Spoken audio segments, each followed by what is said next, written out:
was America's last great hope. A missile-armed teenager with the power to blow holes through the hardest courts, the swagger of a rock star, and a serve that left radar guns shaking. At just 21, Andy Roddick became the youngest American to win a Grand Slam since Sampras. He became world number 1. He was the face of men's tennis in the United States.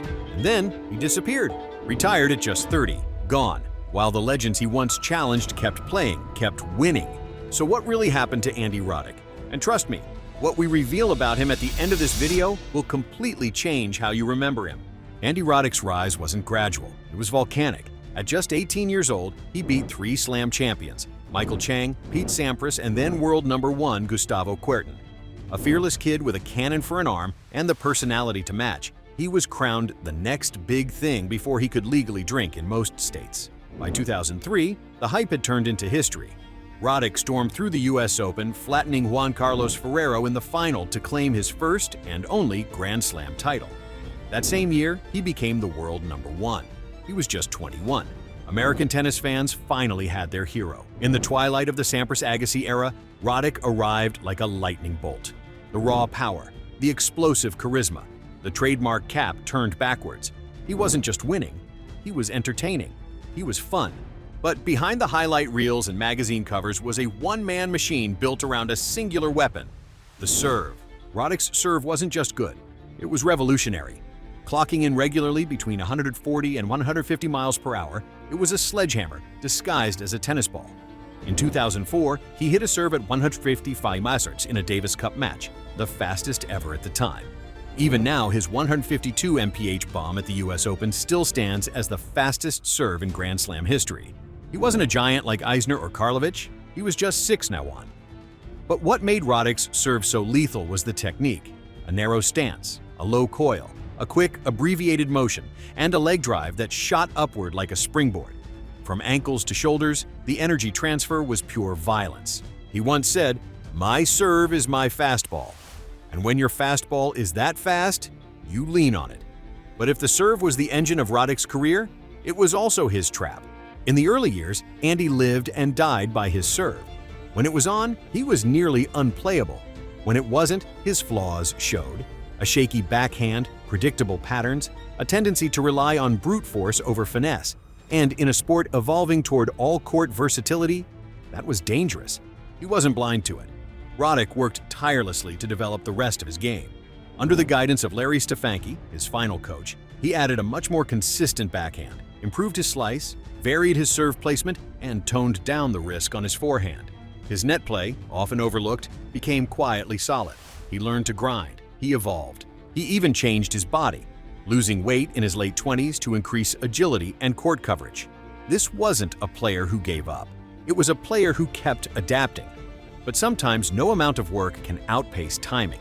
Because while Roddick was evolving, a new monster was rising: Roger Federer. When Federer exploded onto the scene in 2003, it felt like a cruel joke for Andy. Every time he climbed a mountain, Roger was already waiting at the summit.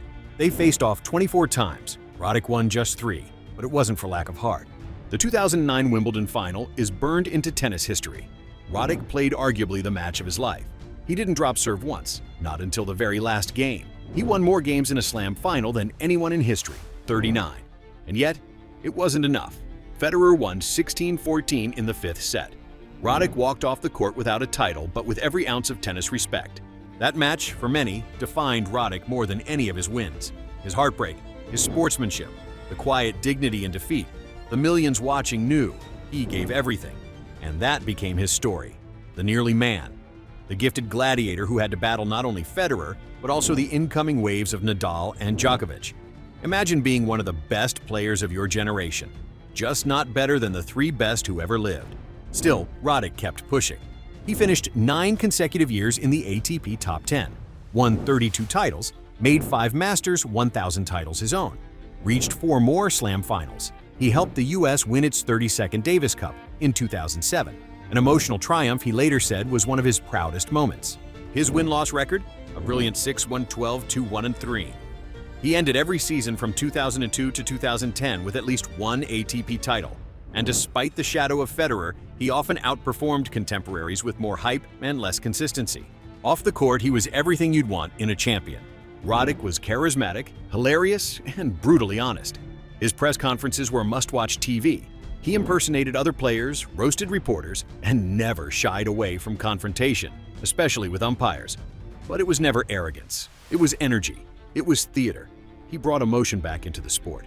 He was tennis's perfect contradiction, a fierce competitor and a born entertainer. Always intense between the lines, always loose outside of them. Fans loved his fire, his sarcasm, his transparency. In an era increasingly polished and PR managed, Roddick said what he thought, sometimes too much, but always authentically. He also carried the weight of an entire nation's expectations.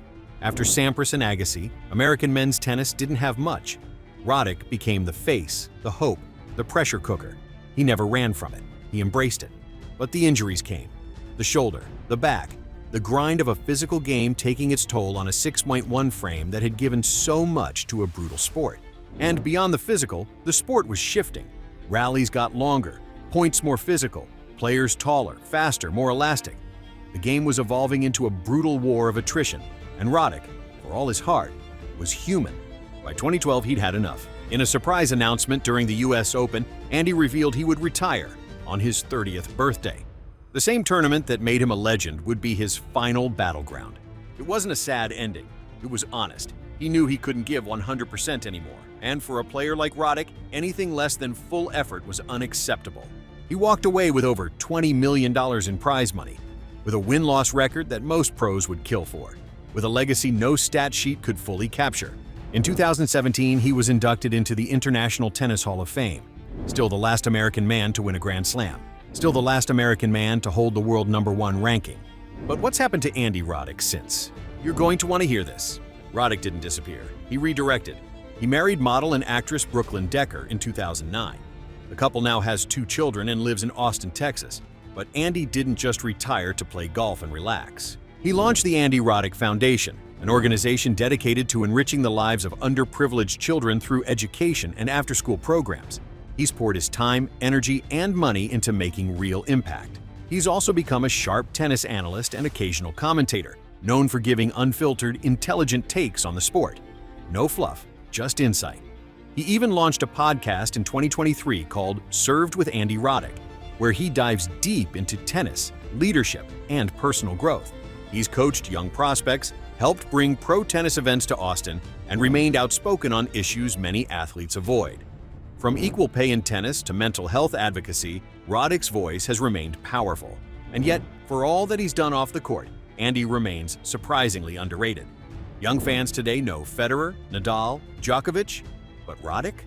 Many don't realize how close he came, how good he truly was. He was the bridge between 2 eras, the gladiator who connected the old-school fire of Sampras and Agassi to the modern war zone of the Big Three. He brought fight, he brought fun, and he brought pride back to American tennis. So, what really happened to Andy Roddick? Nothing tragic, nothing scandalous, just a man who gave the sport everything and walked away on his own terms, with his head high and his heart full. Andy Roddick wasn't unlucky. He wasn't wasted potential. He was a damn warrior who went toe-to-toe with giants and never blinked. He was the kid who broke serve records at 20, the gladiator who pushed Federer to the brink at Wimbledon, and the man who walked away before the game took more than it gave. So when people ask, what could he have done in another era? Maybe the better question is, what did he already do in this one? What's your favorite Andy Roddick moment? Do you think he would have been a multi-slam legend if not for Federer, Nadal, and Djokovic? Drop your thoughts in the comments. Like and subscribe for more true stories of players who gave it all and still left something behind. Because sometimes greatness isn't about winning the most. It's about standing tall when winning is the hardest. Thanks for watching.